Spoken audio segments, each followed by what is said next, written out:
Hi అండి, ఈరోజు మనం వడ ఎలా తయారు చేయాలో చూసేద్దాం.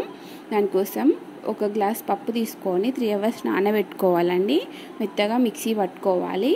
స్టవ్ మీద ఆయిల్ పెట్టి హీట్ అయినాక చేయి తడుపుకుంటూ వడపిండి తీసుకోవాలండి. వడపిండి తీసుకున్నాక మధ్యలో హోల్ పెట్టుకొని ఆయిల్లో వేయాలండి. వడ వేసిన ప్రతిసారి మనం చేయి తడుపుకుంటూ వడ వేస్తుంటే వడ రౌండ్గా మంచిగా వస్తుందండి. వడ ఫ్రై అయినాక తీసి పక్కన పెట్టుకోవాలండి. పల్లీ చట్నీ కోసం 1 కప్పు పల్లీలు తీసుకున్నాను నేను.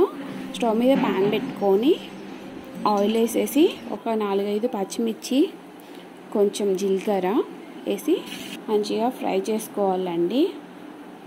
కొంచెం చింతపండు కూడా అందులో వేయాలండి. చింతపండు వేస్తే చాలా టేస్టీగా ఉంటుందండి చట్నీ. మంచిగా ఫ్రై అయినాక మిక్సీ గిన్నెలోకి తీసుకొని మిక్సీ పట్టుకొని పోపేసుకోవాలండి. చాలా టేస్టీగా ఉంటుందండి.